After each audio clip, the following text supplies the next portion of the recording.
Bonjour, ici Cindy de chez Nomadity, j'espère que vous allez bien. Est-ce que vous êtes plutôt du genre, quand vous fixez un objectif, à aller jusqu'au bout? Ou est-ce que vous êtes plutôt du genre à écouter et à vous adapter? C'est de ça dont on va parler dans cette vidéo et elle va faire suite à la vidéo où je vous parlais des différences entre les deux versions de mon livre Écoute, la vie te parle. Bon, vous savez qu'en tant que coach, se fixer des objectifs, c'est quelque chose qu'on a l'habitude de faire et donc c'est quelque chose que je faisais chaque année. Alors certaines années avec un petit peu plus d'insistance que d'autres, donc ça veut dire qu'il y a des années où je me fixais toutes des listes d'objectifs et puis comme j'étais dans le développement spirituel, à certains moments je disais là je vais pas me fixer d'objectifs, je vais me laisser guider. Et en 2018, j'ai fait la formation au principe du succès de Jack Canfield, où lui donne vraiment toute une méthodologie, donc une méthodologie pour réussir, qui commence bien entendu par se fixer des objectifs. Alors on sait que quand on met un objectif, il faut bien sûr mettre une date pour pouvoir le réaliser, il faut être très précis. Et donc à la suite de cette formation et de cette certification, alors que j'étais un petit peu plus dans ne pas trop me mettre d'objectifs, je me suis dit je vais quand même me mettre un objectif important pour l'année et je vais mettre cet objectif par écrit avec une date. Et cet objectif, c'est je termine l'écriture de mon livre pour décembre 2019. Et en début d'année, quand je me fixe cet objectif, je n'ai pas encore commencé à écrire ce livre. Donc, je mets même en place des outils pour arriver à cet objectif. Donc ça veut dire que pendant 3 mois, chaque matin, je commence pendant 1h30 à écrire. Donc je me mets à l'écriture de mon livre. Et donc assez vite, j'arrive à écrire tout ce que je voulais écrire. Mais je n'ai pas de fin à ce livre. C'est un livre autobiographique, donc je parle d'expérience de ma vie et c'est un livre où il y avait une question de départ qui est Gabrielle, qui m'a amené à la question qui est Cindy, mais arrivé à la fin de ce livre, je n'ai pas de réponse sur qui est Gabrielle. Et donc qu'est-ce que je fais à ce moment-là, puisque je veux absolument aller au bout de mon objectif et prouver que je peux réussir mes objectifs, je fais un chapitre 28, donc dans cette ancienne version, qui s'appelle « Un livre inachevé ». Je vais vous lire une petite partie. J'ai commencé cette année 2019 avec l'objectif d'écrire mon livre. Au fur et à mesure de l'écriture, des questions se sont posées. Le livre s'est transformé en enquête. Qui est Gabrielle? Quel est son message? Qui est Cindy? J'ai maintenant 2 choix. Soit j'accepte que ce livre n'est pas terminé, que l'extraordinaire se cache dans l'ordinaire, que finalement je n'ai rien de neuf à dire et que je ne saurai probablement jamais qui est vraiment Gabrielle. Soit je n'atteins pas mon objectif cette année et j'attends l'inspiration pour la suite de l'écriture. Alors vous savez ce que j'ai choisi, j'ai choisi d'aller au bout de mon objectif et donc d'être dans l'acceptation que ce n'est pas terminé, que ce n'est pas parfait, d'être dans l'acceptation que je n'ai rien de neuf et donc en étant dans le développement spirituel, c'est quelque chose qui paraît bien, j'arrive à accepter mes imperfections et j'atteins mes objectifs, donc ça c'est plus le côté développement personnel et donc voilà, c'était très bien et donc je dis même, cela fait plusieurs années que je dis que je vais écrire et que je n'avance pas dans cette écriture. Aujourd'hui, je suis fière de moi. Je pense que ce livre peut s'arrêter ici. J'accepte qu'il ne soit probablement jamais fini. Donc voilà, je suis fière à ce moment-là, je suis contente, j'ai écrit, il n'y a pas de neuf, je ne sais pas quel est le résultat, mais je suis quand même contente d'avoir écrit. Et quelques mois plus tard, je vais commencer à regretter, en fait. Et donc, je vais, 1 an plus tard, réécrire une nouvelle version. Dans la première version, il n'y avait pas d'introduction. C'était un choix, je voulais rentrer directement dans l'histoire.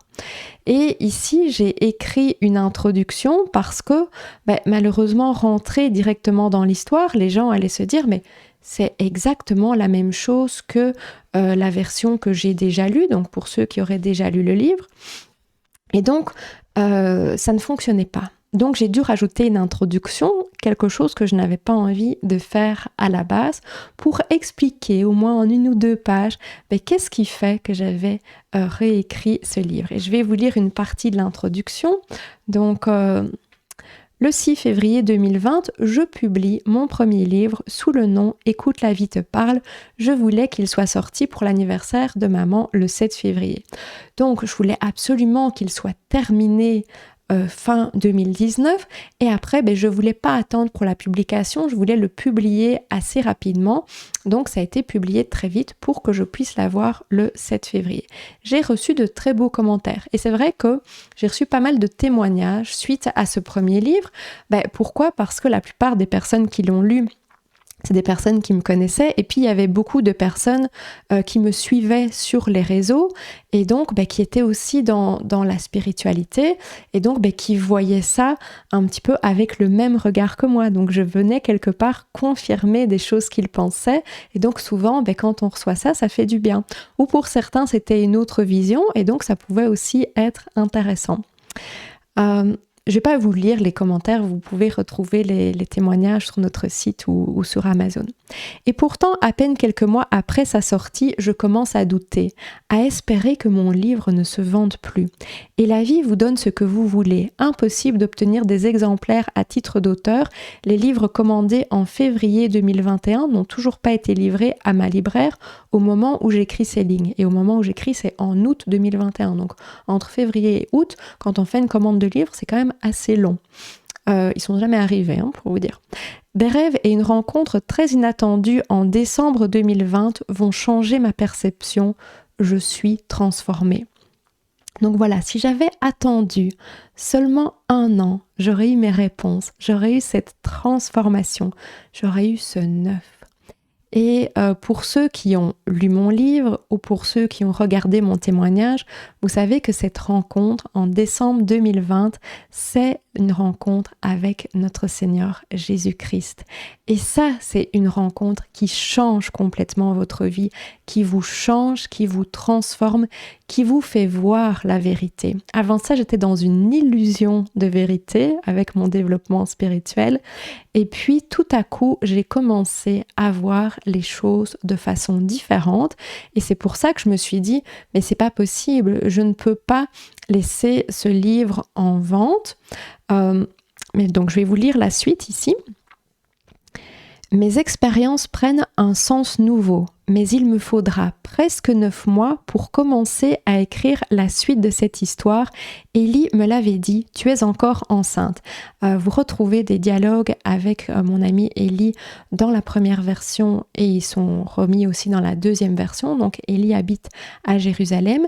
Il avait lu quelques passages de mon livre, il m'a accompagnée dans l'écriture. C'est grâce à lui que j'ai pu aller jusqu'au bout. Et donc, je lui avais demandé d'écrire une postface et je ne sais plus si c'est dans cette postface ou si c'est dans des mails, mais il m'avait dit, cherche le nouveau, il y a encore du nouveau. Il m'avait dit, tu es encore enceinte, il y a encore quelque chose qui est pas sorti. Et finalement, il avait raison par rapport à ça. J'ai décidé de ne pas modifier ce que j'avais écrit dans la première édition, mais de te partager des informations complémentaires et la suite de mon cheminement. Donc, j'ai repris les 28 premiers chapitres, je ne sais plus exactement, qu'est-ce que je vous disais, là j'étais arrivée, les 27 premiers chapitres exactement pareil, c'est juste le chapitre 28, un livre inachevé, ça il ne se trouve pas dans la nouvelle édition. Mais il y a d'autres chapitres. Il y a des chapitres sur les rêves, il y a ce chapitre avec ma rencontre, ce que j'appelle rencontre avec la vie, puisque c'est Jésus-Christ la vie.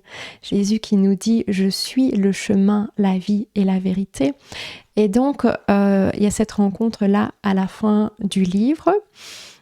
Et donc, il y a une histoire un petit peu plus complète qui me permet d'émettre une hypothèse, cette fois-ci dans la conclusion du livre, sur qui est Gabriel et sur qui est son message. ça reste une hypothèse, mais c'est déjà une hypothèse beaucoup plus correcte que ce que j'avais dans la première version. J'ai décidé de ne rien changer. Pourquoi ? Parce que, bien entendu, c'est mon histoire. Donc je ne peux pas changer ce que j'ai vécu, ni comment je l'ai vécu et comment je l'ai interprété à l'instant. Mais c'est sûr qu'il y a des choses que je comprends de façon différente aujourd'hui.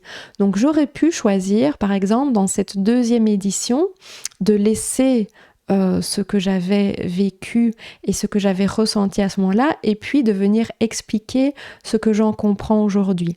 Mais j'ai pas voulu faire ça, j'ai pas voulu alourdir le texte, je veux que ce soit une histoire simple qui peut se lire en 2-3 heures, et aussi avec des questions, parce que dans chaque chapitre, il y a des questions pour vous. Donc par exemple, à la fin de l'introduction, ici, il y a « Avant de démarrer, je te propose de répondre à 2 questions. Qu'est-ce qui t'a amené à ce livre ? Pourquoi le lis-tu ? Qu'as-tu envie de découvrir ?» Ça, c'est des questions très simples, mais après, on rentre dans des questions plus personnelles sur votre vie pour que vous puissiez réfléchir à votre vie et au sens de votre vie à vous. Donc ça, c'est aussi un des buts de ce livre, c'est vraiment vous permettre de mieux vous connaître vous-même à travers les questions et en lisant une histoire qui est mon histoire. Donc j'ai pas voulu l'alourdir en venant ajouter des explications. Mais c'est pour ça que je fais cette série de vidéos, parce que je pense que c'est important d'expliquer ma démarche, d'expliquer ce que je pensais à ce moment-là et ce que je pense aujourd'hui pour vous donner une autre vision des choses. Et donc c'est sûr que aujourd'hui, ma vision n'est plus d'être dans les objectifs et d'atteindre un objectif à tout prix. Je pourrais encore me fixer des objectifs, il n'y a rien de mal à se fixer des objectifs, mais en remettant mes projets, mes objectifs à Dieu, en les confiant à Dieu, parce que de toute façon, c'est lui qui va les mener. Alors j'avais envie de vous partager ce proverbe, donc alors on va revenir ici, donc dans Proverbe 16, le verset 9, « Le cœur de l'homme médite sa voie, mais c'est l'Éternel qui dirige ses pas. » Donc ça veut dire que vous allez choisir vos projets, vous allez les imaginer, les concevoir, déterminer des objectifs, mais c'est Dieu, c'est l'Éternel qui va les mener à terme, s'il faut les mener à terme, qui va pourvoir s'il y a besoin de pourvoir, ou faire en sorte qu'ils n'aillent pas à terme. Donc ici, on voit bien, j'ai voulu aller par moi-même, j'ai voulu faire ce livre absolument par moi-même, et donc j'y suis arrivée, je l'ai terminé, mais finalement, pour me retrouver à peine quelques mois après à me dire « Oh, mais là, j'aurais pas dû le publier comme ça, je regrette ce que j'ai fait. » Et donc, ça fait partie du processus. Donc, je pense que si Dieu m'a laissé publier ce livre, c'est parce que j'avais besoin de le faire pour aussi comprendre quelque chose. Donc, c'est toujours correct. Mais j'aurais pu, si j'avais laissé Dieu me guider dès le départ, peut-être que le livre aurait été écrit d'une autre façon. J'aurais attendu un petit peu et il aurait peut-être été encore plus un témoignage à la gloire de Dieu. Mais finalement, c'est correct comme ça parce que Dieu va pouvoir l'utiliser aussi de cette façon. Mais donc voilà ce que j'avais envie de vous partager. Venez peut-être me dire dans les commentaires, donc est-ce que vous êtes plus à vraiment vous fixer des objectifs ou est-ce que vous êtes plus à écouter et obéir à Dieu ? Là, c'est plus ma démarche aujourd'hui. Parce que quand on dit juste écouter, avant je disais que j'écoutais, mais je ne savais pas ce que j'écoutais. Donc je disais écouter la vie, écouter l'univers, et des personnes qui disent écouter leur guide. Mais là, vous ne savez pas ce que vous écoutez quand vous faites ça. Donc là, je préfère, moi, maintenant, directement être en communication avec Dieu, avec Jésus-Christ. Donc prier directement Jésus-Christ et puis écouter et voir ce qui vient. Puisque je l'ai dit, de toute façon, c'est lui qui mènera vos projets à terme s'ils doivent être menés à terme. Mais venez me dire dans les commentaires, vous, comment vous percevez ça. Est-ce que vous êtes d'accord avec ça ou pas? Est-ce que vous avez une autre façon de faire? Donc on va ouvrir le dialogue ici. Pensez à mettre un petit pouce pour que la vidéo soit vue par plus de personnes, à la partager si vous pensez que ça peut aider quelqu'un. Et puis vous trouverez la nouvelle version de mon livre. Vous pouvez aller voir sur notre site Nomadity ou directement sur les différents sites Amazon, et elle est vendue également chez The Book Edition. Je vous souhaite une très belle journée, que Dieu vous bénisse. À bientôt.